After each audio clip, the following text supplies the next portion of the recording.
Olá, ouvintes da Rádio Defensoria. Estamos chegando com mais um programa Entrevistas DPE. Sempre trazemos convidados para falar de temas relevantes e interessantes para você.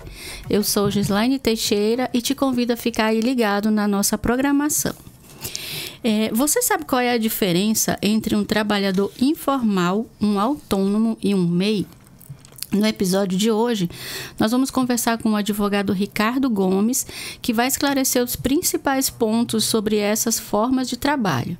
Com base na legislação brasileira, ele explica os direitos, deveres e limites legais de cada categoria, analisa os impactos da reforma trabalhista e aponta caminhos para garantir proteção jurídica, mesmo sem vínculo formal. Seja bem-vindo, Ricardo. Obrigada por ter aceitado o convite. Eu é que agradeço a oportunidade, o convite de estar aqui para trazer esses esclarecimentos que são tão necessários. Eu que já trabalhei por muito tempo na área de recursos humanos, né? Então eu conseguia acompanhar de perto ali a dificuldade do trabalhador brasileiro em entender como é que funciona toda essa burocracia, né, do nosso Estado brasileiro, principalmente no que diz respeito a entender de forma mais simplificada seus direitos e também, principalmente, seus deveres, né?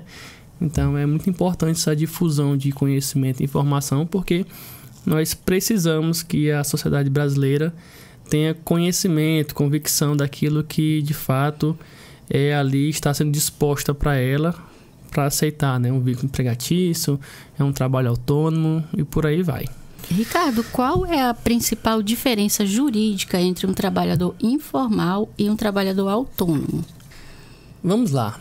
Nós temos hoje, a grosso modo, duas classificações sobre trabalhadores, né? Todo aquele que exerce alguma atividade em busca de uma remuneração para sua sobrevivência, subsistência, ele é trabalhador. E aí nós vamos agora analisar a questão do vínculo dele. Se essa pessoa ele trabalha por conta própria, ele é um autônomo. Todo mundo que trabalha por conta própria é autônomo. Todos aqueles que não têm um vínculo de CLT ou um vínculo jurídico de estatutário, servidor público, comissionado, ele é um trabalhador autônomo. Autônomo é aquele que tem autonomia para trabalhar de como ele quiser, da forma como ele entender. Aí, nesse caso, nós temos a tia que costura, que fica em casa costurando, o tio que vende picolé na rua, aquele homem, aquela mulher que vende um lanche na bicicleta na rua, todo mundo que trabalha de forma individual, de forma, né, autônoma, por si só, ele é um autônomo. Só que aí nós temos essa figura do autônomo para fins do fisco, para fins do Estado, que é o que nós vamos adentrar aqui agora. Esses trabalhadores autônomos, via de regra, são simplesmente pessoas normais que não existe para o Estado. O Estado não conhece essas pessoas, esses trabalhadores, porque eles são autônomos, trabalham por conta própria. Na intenção de tornar essas pessoas conhecidas para o Estado brasileiro, né, para a Receita Federal, o INSS, criou-se algumas nomenclaturas de identificação. Então, por exemplo, uma pessoa que é autônoma, via de regra, ele é enquadrado no regime de previdência, no INSS, como aquela pessoa que de forma autônoma presta serviço para alguém e ele de forma também individual recolhe contribuições para o INSS, para lá na frente ele ter um direito a uma aposentadoria, ficar aí assegurado pelos benefícios, né, do seguro social. Outras pessoas são aquelas que viviam na informalidade e que agora tiveram a oportunidade de abrir o MEI. Então, o que é um MEI? O MEI não é nada mais, nada menos do que uma iniciativa, uma política pública criada pelo governo para tirar essas pessoas do anonimato, da sombra, da informalidade e garantir a elas um acesso mínimo aos benefícios previdenciários, né? E a existência também dessa pessoa como uma pessoa jurídica e aí ter direito a acesso a créditos pelo banco, né? Empréstimos, fazer parte dessas políticas públicas municipais, estatuar de incentivo ao empreendedorismo. Ou seja, então, juridicamente, o que é que nós temos? O informal é aquele que não se apareceu para o Estado, é aquele que não diz, ei, eu estou aqui, cria um CNPJ ou então faço recolhimento de contribuições ao INSS. Esse é o informal. E o formal é esse que já tomou essa iniciativa de abrir o MEI ou de abrir uma empresa mesmo normal, microempresa, e passou a surgir para o Estado. O Estado sabe quem é essa pessoa agora, onde está, o que faz, como vive. Entendeu? E olhando para o lado do empregador, quais os riscos legais para o empregador que mantém um trabalhador sem registro na carteira? Olha, vamos lá. Essa questão do empregador e o seu empregado, nós temos aí, via de regra, o patrão, né? O patrão que abriu uma empresa, uma pessoa jurídica. Então, já temos aí uma terceira pessoa nessa relação, que é a PJ. A empresa ela tem a obrigação de registrar aquelas pessoas que prestam serviço para ele. Por exemplo, uma pessoa que trabalha de forma contínua, segunda, sexta, sábado, 2, 3 vezes na semana, cumpre um horário, cumpre uma jornada de trabalho, tem chefe, subchefe, tem a quem obedecer ordens e é remunerado por isso, ele se enquadra lá no artigo 2º da CLT como empregado. Nós temos aí um vínculo empregatício. Então, essa pessoa é o empregado. Ele não trabalha por conta própria. Ele está subordinado a alguém. Ele dedica um tempo da vida dele em serviço daquela pessoa jurídica, daquela empresa. Por isso, ele está ali acobertado como empregado. E aí, a empresa tem o dever de registrar na sua carteira de trabalho esse vínculo e fazer o pagamento de todos os direitos. Quando a empresa não cumpre com essa determinação legal e permite que esse trabalhador continue prestando serviço para ele sem as devidas formalizações, aí o empregador tem um problema muito grande lá na frente. Porque o empregado, a pessoa, o ser humano que está precisando de dinheiro para comprar o alimento de casa, pagar o aluguel que está vencido no mês, ele vai aceitar qualquer oportunidade de emprego. Se vão assinar a carteira dele agora ou não, se é a promessa, ele precisa do dinheiro. E aí ele vai aceitar.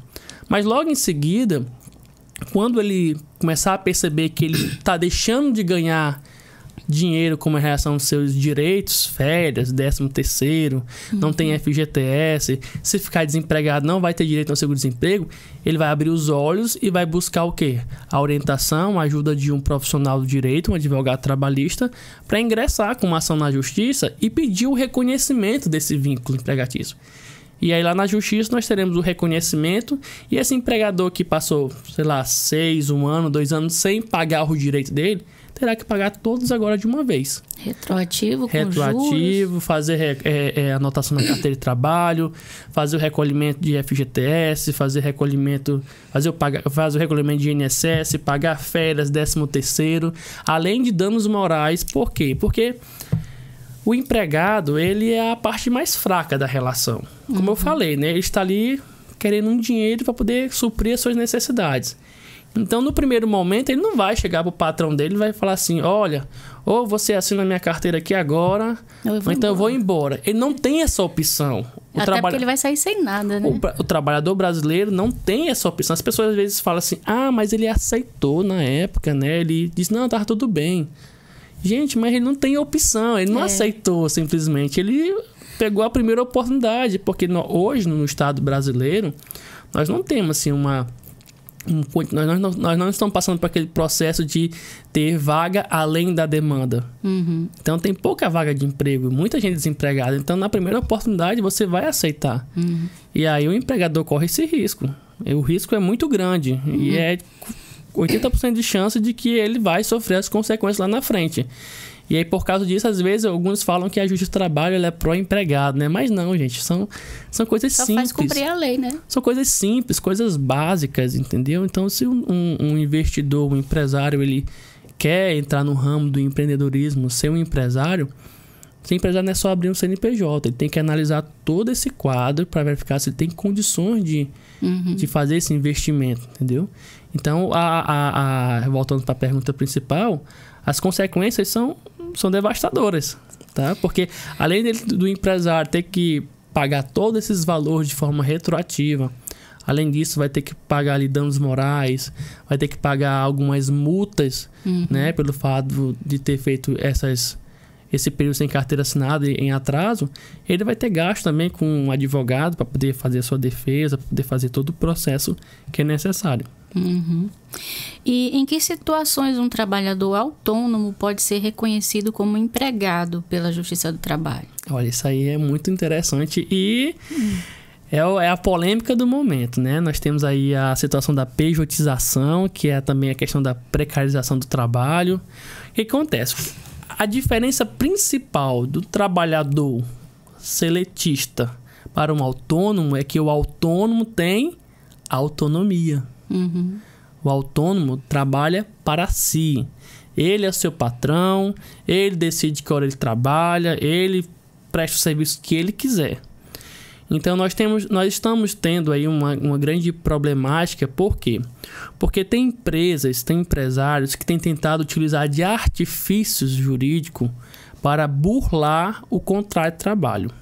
Ele contrata a pessoa como pessoa jurídica. Mas só que no decorrer da relação dessa prestação de serviço, essa pessoa jurídica, ele não é um autônomo, porque ele não tem autonomia. Uhum. Na verdade, o trabalho que ele desenvolve é um empregado normal. Ele tem hora para entrar, ele tem hora para sair, ele tem o trabalho certo a ser feito, porque o patrão dele determinou. Ele tem uma pessoa que é superior a ele, que manda e desmanda nele, entendeu? Ele sofre, por exemplo, punições caso ele deixe de fazer alguma coisa, falte algum dia, entendeu? Uhum. E aí, o que muitos empresários têm feito, né? É querer contratar essas pessoas como autônomo fosse, mas que na verdade não são. Uhum. E aí, quando a gente vai para a Justiça do Trabalho, a Justiça vem fazendo um reconhecimento, dizendo, olha, não, por mais que você o tenha contratado como autônomo, ele emitiu nota fiscal, ele estava recebendo uma remuneração maior. Na verdade, a atividade que ele estava desenvolvendo não era de autônomo, era de empregado, entendeu? Uhum. E aí, por ter um contrato comum, contrato da área civil, está tendo essa discussão hoje na Justiça do Trabalho, que até tanto, recentemente, o ministro Gilmar Mendes, do STF, ele suspendeu todos os processos que versam sobre essa temática. Se tem reconhecimento ou não, se é competência da Justiça do Trabalho fazer esse reconhecimento, ou da Justiça Comum, em quais situações de fato nós teremos aí a efetivação dessa pejotização, se foi correta ou não, se ela foi uma fraude ou não. E aí nós temos, hoje no momento o trabalhador está passando por essa dificuldade, porque seu processo está parado.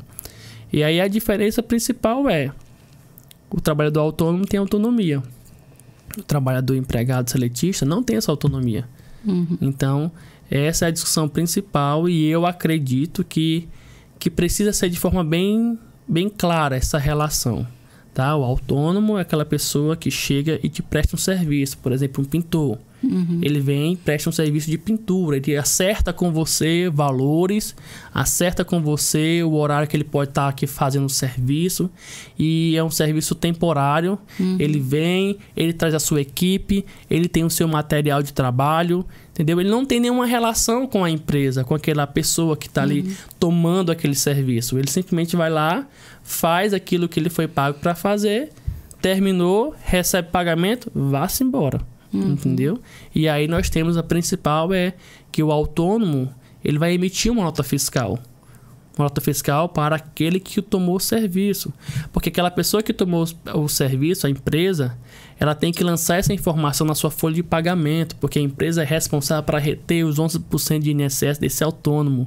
E além desses 11%, a empresa também é responsável por poder pagar a sua parte patronal da contribuição previdenciária. Ou seja, no final de tudo, essa questão da pejotização que muitos têm sido feito de uma forma para burlar o sistema e sonegar impostos, na verdade. Tanto de direitos para o trabalhador, como também, por exemplo, de contribuições previdenciárias, que aí nós vemos que tem um rombo enorme. A tendência é que futuramente nós talvez nem venhamos a conseguir se aposentar, porque não terá mais dinheiro. E tem essas questões também. E o MEI é considerado um trabalhador autônomo ou há diferenças relevantes nesse enquadramento? O MEI é o autônomo, microempreendedor individual. É o pessoal que trabalhava, né, de forma por conta própria E aí saiu da informalidade. E aí ele foi, abriu um CNPJ, saiu da informalidade e agora ele tem todo mês ali uma responsabilidade de quê? De emitir o DAS, né? Para poder fazer o recolhimento da sua contribuição previdenciária e também dos valores referente de tributos, né? ICMS e ISS. É um valor muito pequeno, é um valor bem acessível. Se eu não me engano, hoje está em volta de R$70 e alguma fração. E isso garante a esse MEI o acesso à Seguridade Social. Acesso a um auxílio-doença, caso ele venha adoecer, uma pensão por morte, caso ele venha falecer. E aí o MEI, eu acredito que foi um avanço enorme do Estado brasileiro para tirar esse pessoal da informalidade. Porque quando a gente vai abrir um CNPJ, instituir, a gente fala abrir, né? Mas é instituir um CNPJ, uma empresa, é um processo burocrático. Você tem que procurar um contador, tem que ter constituição da empresa, cartório, e é um gasto elevado. O MEI não. O MEI você pode formar sozinha, sozinho você consegue abrir um MEI, mas se você não tiver muita garantia de fazer sozinho, você pode procurar os institutos do Serviço S, por exemplo, Sebrae. O Sebrae desenvolve um trabalho excelentíssimo para garantir que esses trabalhadores, esses microempreendedores consigam formalizar o MEI. Além de formalizar o MEI, recebe ali altas instruções, um acompanhamento para que o negócio dê certo. E nós temos essa facilidade, né? Mas também a pessoa pode procurar um contador, é importante que procure, porque chega um momento, a tendência do MEI é que ele cresça, né? Que ele venda muito, que ele prospere bastante, e aí vai chegar um momento dessa prosperidade que ele não vai mais poder ser MEI. Por causa do enquadramento do valor, Por causa do enquadramento do valor ali do faturamento. Aí ele já tem que ter toda essa logística, poder mudar para um outro enquadramento, né, para o Simples Nacional normal, microempresa, e já tem umas outras obrigações, tudo direitinho. Mas o MEI, via de regra, ele é o autônomo. Mas como eu já falei agora há pouco, tem empresas que contratam a pessoa como MEI para fazer atividades como fosse empregado e bota a pessoa para poder emitir nota fiscal todo mês para receber seu salário. Isso é fraude. Nossa. Uma hora esse trabalhador vai entender, vai escutar uma entrevista como essa, uma hora ele vai assistir um vídeo na internet, ele vai ver, nossa, eu tô sendo enganado, entendeu? Então, ele vai procurar os seus direitos, tá? Então, isso é um alerta, principalmente para aquelas pessoas que acham-se muito esperto, né? E pensa que o trabalhador não vai buscar conhecimento, mas eles buscam sim. E o valor do pagamento mensal que você falou é equivalente a 5% do salário mínimo, que hoje é R$ 75,90. Um valor muito acessível. Então, quero deixar um alerta aqui para quem é MEI. Por favor, pessoal. O valor é acessível, emita sua DAS, faça o pagamento em dias, porque o que tem de gente aí que abriu o MEI e não pagou nenhuma contribuição, aí precisa do benefício previdenciário, não vai ter como, porque o pagamento de contribuições em atraso não é considerado pelo INSS como contribuição efetivada para fins de benefício, entendeu? Tem que ser pagamento em dias. E além de ficar desassegurado pelo INSS, ele fica com dívida na Receita Federal. E uma hora ou outra vai ter que pagar. Então é melhor pagar em dias. Do que facilita. Acumular, né? Tem uma pergunta aqui que eu acho que você já respondeu. O MEI pode prestar serviços de forma contínua para uma única empresa sem caracterizar vínculo empregatício? Não, né? Essa aí é uma tese que eu defendo nas minhas ações trabalhistas, porque se nós formos pesquisar e buscar a fundo, o caráter do prestador de serviço é que ele presta serviço para várias pessoas. De forma, né, ilimitada. Quando eu atendo um cliente meu que vem me procurar para auxiliar com relação a isso, que foi contratado, né, como MEI, mas na verdade era um empregado normal, eu vou puxar o histórico de emissão de nota fiscal. Aí só tem uma empresa. Ele só trabalhou para uma empresa. Só emitiu nota fiscal para uma empresa. Isso aí já é uma evidência de que essa relação aí não estava muito correta, entendeu? A pessoa abriu um MEI e a principal característica dele é que ele pode prestar serviço para inúmeras empresas, inúmeras pessoas. Ter só para uma empresa, Isso já dá uma margem aí de descredibilidade para esse contrato firmado entre as partes. Lembro quando eu era gerente do RH de uma empresa distribuidora, e lá queriam, né, colocar isso, contratar os vendedores como um MEI. E aí eu tive que suar muito para poder convencer, porque é a modinha que estava tendo entre os empresários na época, era isso, né?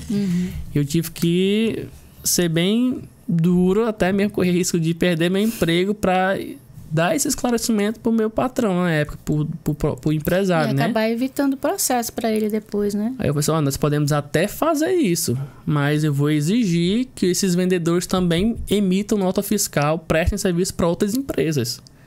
Porque se for para eles ficarem prestando serviço somente para a gente, vocês vão abrir aí um precedente muito grande. No começo vai ser até bom, vamos reduzir, né, ali o INSS, vamos reduzir impostos, tudo bacana, reduzir folha de pagamento, mas uma hora a conta chega. E aí quando um vai para a justiça e dá certo, os outros vão tudo atrás, entendeu? E quais são os direitos previdenciários garantidos ao MEI com a contribuição mensal de 5% do salário mínimo? Olha, o MEI, ele, via de regra, ele não tem diferença dele para os demais segurados do INSS. Ele ali tem direito a auxílio... Hoje a gente mudou o nome, né? Não é mais auxílio doença, é benefício por incapacidade temporária ou permanente.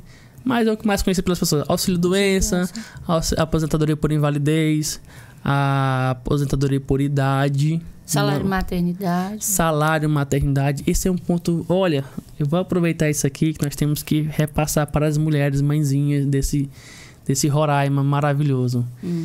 Mulheres, procure tomar conhecimento sobre o salário-maternidade, porque não só o MEI tem direito a salário-maternidade, mas aquela mulher que é muito comum, e eu falo isso por experiência própria, que quando as mulheres estão querendo engravidar, muitas delas pedem demissão.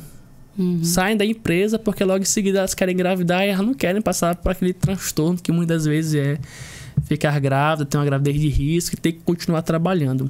Essas mulheres já têm direito ao salário-maternidade, mesmo não estando mais de carteira assinada.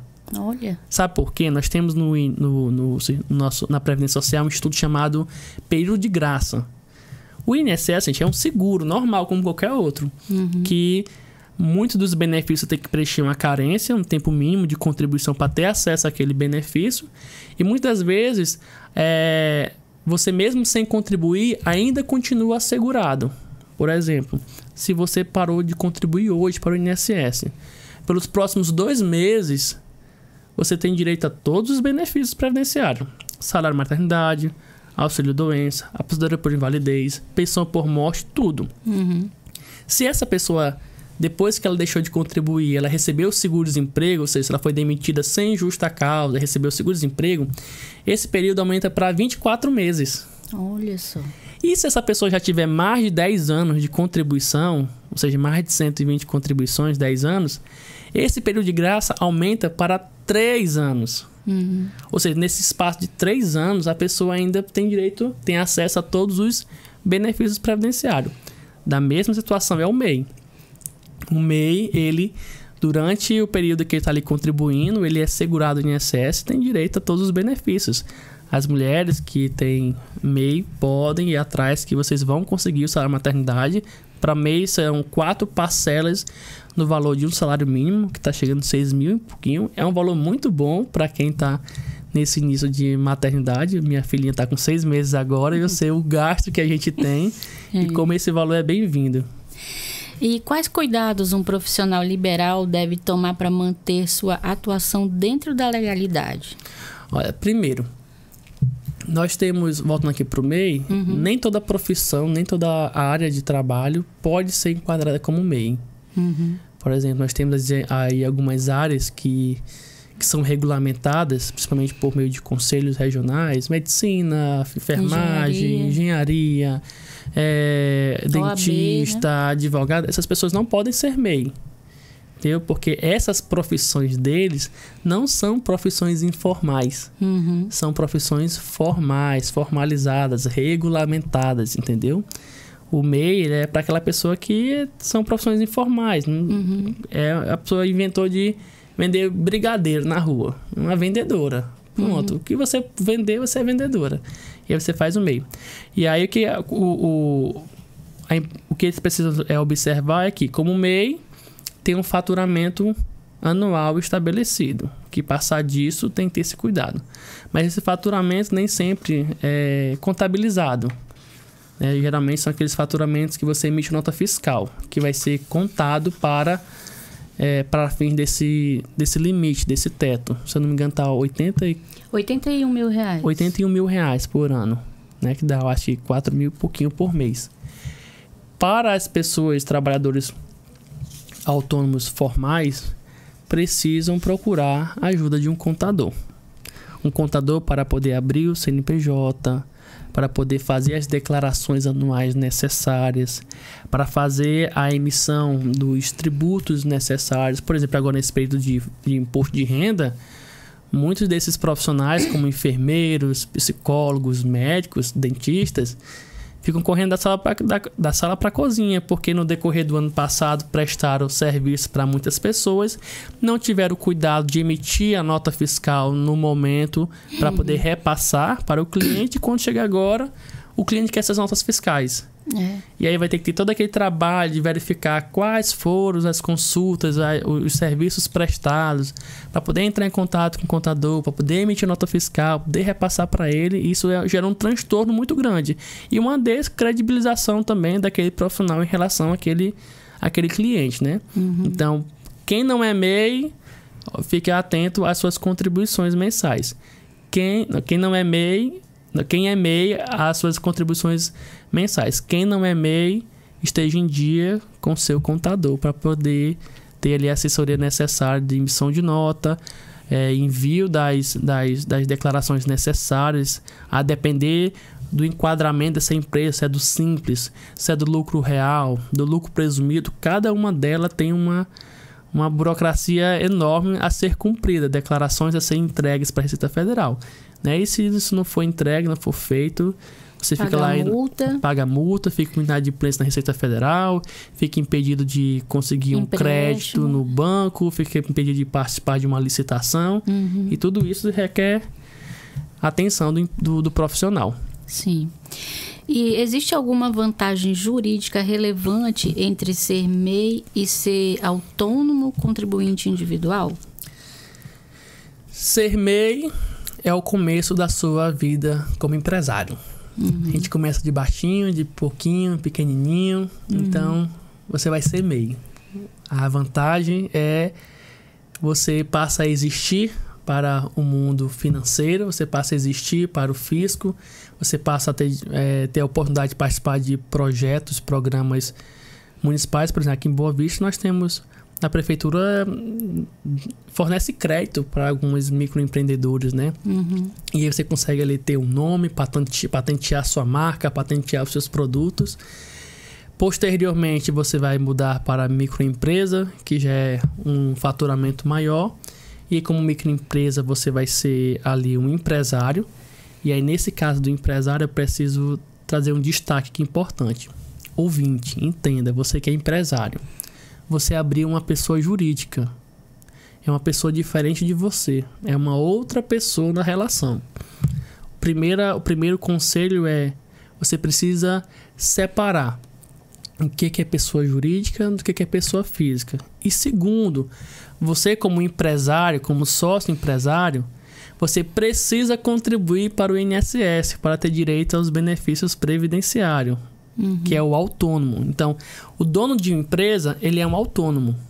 Se ele não tiver ali a coragem de ir no INSS, no site, emitir as suas contribuições e fazer suas contribuições para o INSS, posteriormente, quando ele precisar, não terá. Eu já acompanhei muito isso. Empresário que tinha uma empresa, aí faleceu. Aí a viúva vai me procurar para poder a gente conseguir um benefício de pensão por morte. Aí eu pergunto, ele trabalhava de quê? Ele era empresário. Ele fazia contribuição previdenciária? Aí ele disse, não. Então ele não existe para o INSS. Você não vai receber a sua pensão. Daí você vai ficar desamparada. Difícil, né? E a reforma trabalhista alterou alguma regra para os trabalhadores autônomos ou MEIs? A reforma trabalhista trouxe ali tentou trazer uma simplificação, porque assim, gente, nós sabemos que o mundo ele vai se desenvolvendo, as relações vão mudando e nós precisamos também fazer esses avanços, essas modificações nas nossas legislações, né, para que a gente também possa se adaptar. Então, via de regra em si não trouxe, a legislação trabalhista não trouxe mudanças para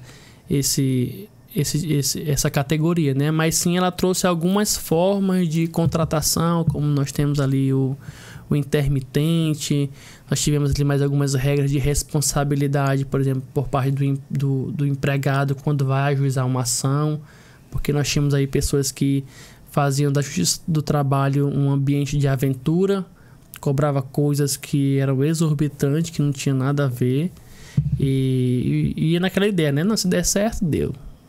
Que a gente não vai perder nada, só ganhar se tiver alguma coisa. Então essa reforma também trouxe essa noção de responsabilidade do trabalhador de fato, para poder buscar a justiça sobre aquilo que de fato ele tem direito, né? E não um ambiente, né, de aventura. E quais são os sinais que indicam que há subordinação e, portanto, vínculo de emprego disfarçado? Essa questão das notas fiscais repetidas, né? As questões de notas fiscais repetidas é uma. E isso você consegue observar no dia a dia. Vamos lá.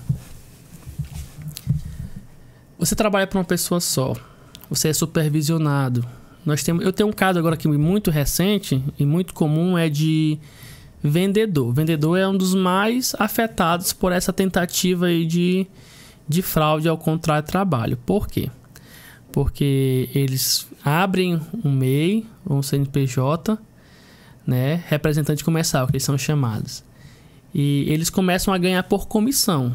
Via de regra, teria até como ela encaixar esse trabalho autônomo. Mas quando você vai olhar para a relação deles, vamos lá. Eles têm os clientes definidos pela empresa, quem eles podem ir lá. Eles não podem sair vendendo para qualquer pessoa. A empresa que estabelece uma rota para ele.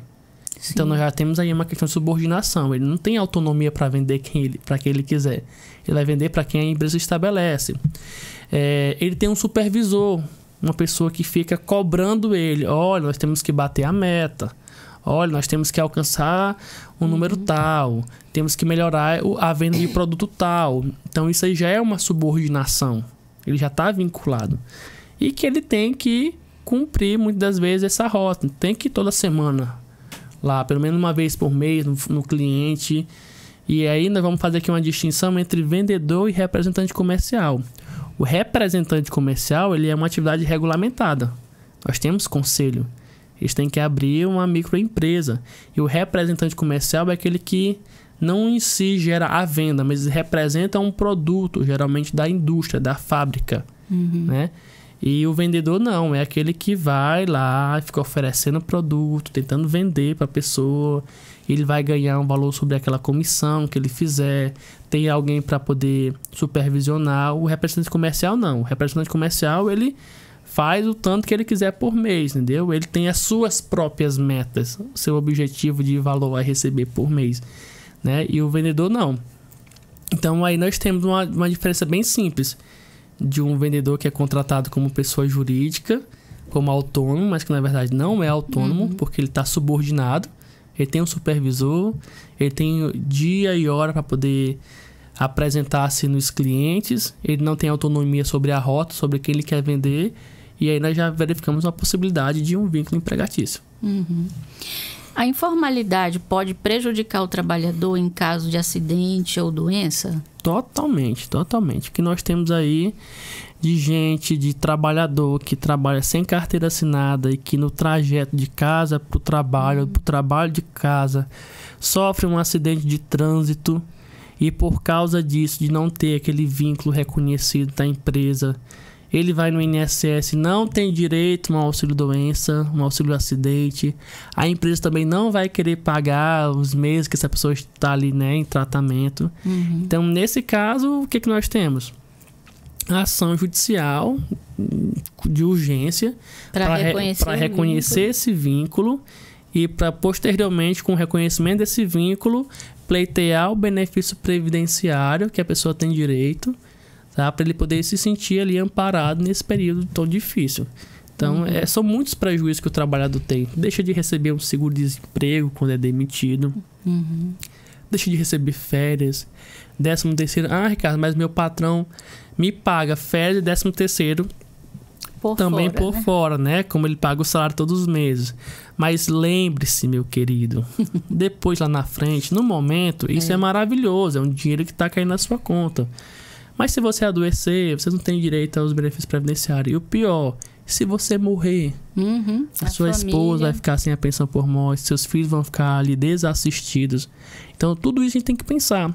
Porque hoje muita gente me procura para poder a gente dar início ao processo de aposentadoria. E eu fico imaginando, meu Deus, parece que as pessoas pensam que elas não vão viver o suficiente para poder... acho que vão morrer ali com 40, 50 anos. Só que não morrem. E quando você não morre? Até 50, até 60 anos. E aí os filhos vão ficar ali achando ruim porque tem que estar curtindo tudo. E não tem direito a uma aposentadoria. E aí a pessoa pena um pouco, né? E o trabalhador informal pode buscar a justiça para ter reconhecido o vínculo empregatício? Olha, vamos lá. O trabalhador informal é aquele que trabalha por conta própria, pode procurar os sistemas ES e o Sebrae para poder se formalizar abrindo seu MEI. Se a pessoa trabalha para uma empresa, para o empregador, e o empregador ainda não formalizou o seu contrato de trabalho, ele pode sim procurar a justiça para que a justiça determine essa formalização. Não precisa, porque isso ainda é algo muito difícil de entrar na cabeça do trabalhador brasileiro, de que durante a prestação de serviço, você pode procurar a justiça para que seja regularizar aquela situação, sem precisar você sair da empresa. E tem medo de ser dispensado. Aí muitos deles só procuram um advogado para poder ingressar na justiça depois que sai. Só que nós temos aí uma situação. Se a pessoa, por exemplo, está há 7 anos trabalhando na informalidade, nós temos a prescrição quinquenal. Quando você ingressa na justiça pleiteando seus direitos, você só vai poder pleitear os direitos dos últimos 5 anos. Aí vai perder 2. Os 2 anos lá já se foi. Perdeu, prescreveu. E depois que você termina a sua relação de trabalho ali, encerrou o contrato, você tem até 2 anos para ingressar com a ação. Passou 2 anos, você não procurou seu advogado, você não foi atrás do seu direito, você perdeu o direito de ação. Então, você não tem mais como buscar na justiça pleitear esses direitos que você deixou de receber. Você acaba aqui ficando zerado mesmo. Ave Maria. E em caso de demissão, o que um trabalhador informal perde em comparação com um registrado? Vamos lá. Perder tudo, né? Perde tudo, gente. Provavelmente o patrão dessa pessoa vai pagar o que para ele? Os dias trabalhados naquele mês. Dificilmente o patrão ele vai falar assim, não, vamos buscar, quero me acertar aqui contigo, deixa eu calcular aqui tudo, teus férias, 13º, teu FGTS. Dificilmente ele vai fazer isso. Quando faz, é uma exceção, né? E ainda assim fez errado. Porque por mais que ele, antes. Não, é porque ele até tá de bom coração ali te pagando todas as verbas rescisórias. Mas e o vínculo? E o seguro-desemprego que tu não vai receber? O teu patrão vai pagar? E as tuas contribuições previdenciárias, que para o INSS você nem existe nesse período? Como é que fica? E se logo depois tu morrer? Como é que tua esposa vai ficar, teus filhos? Como é a pensão por morte? Então, por mais que o patrão ali ele tente consertar no finalzinho das contas a situação, até consertando ele não consegue consertar por completo. E também você falou a questão de a não ser que ele queira agora assinar carteira retroativa, pagar INSS, juros que vai ter... Muito bonzinho, né? Por que não fez certo desde o começo, né? Exatamente. E existe algum incentivo jurídico ou tributário para que os trabalhadores informais se formalizem? Com certeza. Olha, o fato do MEI. Só o fato, gente, dessa pessoa sair da inexistência para o Estado, para uma pessoa em que o Estado conhece, sabe onde está, e que ele consegue pagar ali, como a gente falou agora há pouco, R$ 75,50 por mês. R$ 75,90 por mês, ele conseguir ficar ali assegurado pela Previdência Social, ter direito aos benefícios previdenciários, poder ir num banco, tentar negociar um empréstimo para investir no seu negócio, poder participar de uns programas sociais da prefeitura, do estado, do governo federal, para poder ter esse incentivo ao seu negócio, isso é sensacional. Sim. São incentivos maravilhosos que nós temos nos dias atuais. E outra coisa, o MEI, ele pode contratar um empregado para ele. Pode ter até um, né? Até um, e até um salário mínimo, a remuneração. Então já é uma forma desse MEI começar a crescer e crescer já na formalidade por completo, entendeu? Para depois não sofrer represárias desse trabalhador buscando seus direitos trabalhistas que são justos, que são corretos. E essa pessoa, muitas das vezes, até não ter mais condições de pagar esses valores e até ter que fechar o seu próprio negócio porque não observou essa correção desde o começo. Ricardo, você quer deixar seu contato, um Instagram, alguma coisa para quem estiver precisando de orientação? Olha, meu Instagram é @ricardo.moraes, Moraes com E.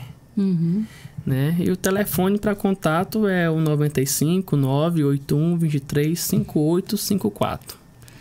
Telefone aí que tem tocado bastante. Se eu não conseguir responder de imediato as mensagens, me perdoe, mas infelizmente, demora um pouquinho. Tem muita gente ainda fazendo essa, digamos assim, não fazendo coisa errada, mas aceitando essas situações, né, para poder sobreviver, né? E qual o recado que você deixa para essas pessoas? O recado que eu deixo principalmente aqui para os empresários, né, donos de negócios, que procure meios, procure uma assistência jurídica. A primeira coisa, o contador ele é essencial para uma empresa, mas nem sempre o contador vai ter conhecimento e vai ter também autoridade no que diz respeito à legislação trabalhista para trazer para a empresa estratégias legais que possam ali reduzir gastos, porque temos, a legislação nos permite, nos traz aberturas para que você consiga diminuir uma folha de pagamento, você consiga mudar uma função para outra, para que você possa ter uma redução, ter um melhor aproveitamento daquele trabalhador em várias áreas dentro da empresa, sem ter que ter um reajuste salarial. Tem situações que você precisa deixar mais claro para o empregado. Uma coisa que eu sempre atuei foi no RH, e eu trago essa mensagem para todos os profissionais de RH e empresários. Empresário, invista no seu RH. Muitas das vezes, 80% das vezes em que um empregado foi para a justiça, o ponto de decisão que ele tomou ali para ir para a justiça foi o seu último dia de trabalho lá no RH. Como a sua rescisão foi explicada. Porque a partir do momento eu tinha esse maior cuidado, maior zelo de... Eu entendo que o trabalhador ele é uma pessoa leiga. Ele não sabe muitas das coisas que eu estou explicando para ele. Então eu sempre tive esse cuidado, essa cautela de quê? De explicar de uma forma que ele compreendesse, entendesse. Uma rescisão, a gente calculava junto. Tá? Você trabalhou até que dia? Isso dava garantia, isso dava credibilidade para o trabalhador de entender de que o que ele estava ali recebendo era realmente o correto. Porque quando não, ele sai com dúvida, vai procurar aí orientações e vai encontrar pessoas que façam até orientações errôneas, né, para tentar se aventurar no justiça do trabalho. Então, um investimento em um RH bacana, um investimento em uma assessoria jurídica, isso é interessante. Não é só interessante, isso é primordial, porque você vai evitar gastos futuros com ações trabalhistas, com coisas que vocês poderiam resolver com custo muito mais baixo dentro da empresa. Dor de cabeça. E terceiro, para o trabalhador, entenda, trabalhadores, vocês também têm responsabilidades no seu local de trabalho. Vocês foram contratados para exercer uma atividade, porque foi encontrado credibilidade em você, foi encontrado ali confiança. Então essa relação de empregado e empregador precisa ser preservada. Você precisa ser um bom trabalhador, tá? Para que você também possa exigir do seu empregador aquilo que é devido. E principalmente, gente, procure a orientação de um advogado. Tá com dúvidas? Mande mensagem para um advogado, pesquise na internet, tenta assistir um vídeo, tenta entender como é que funciona. E se tiver dúvida, não foi solucionado todas as dúvidas, procure um advogado, vá lá no Ministério do Trabalho, vá lá na Justiça do Trabalho, pedir orientação, buscar orientações, porque hoje a informação está muito acessível. Só fica desinformado quem realmente não vai atrás. Não vai atrás, né? E esse é o meu principal conselho para o trabalhador, que procure a assessoria de um advogado, e para as empresas também uma assessoria jurídica é de muita valia nesse momento. Tá certo. Muito obrigada, Ricardo, pelos seus esclarecimentos, foram muito importantes. E assim nós vamos encerrando mais um programa Entrevistas DPE. Obrigada por estar sempre com a gente. E não esqueça de compartilhar essa conversa nas suas redes sociais, marcar aquela pessoa que pode estar passando por um problema desse, né, para ela ficar bem orientada. Eu sou Gislaine Teixeira e eu te espero no próximo programa. Até lá!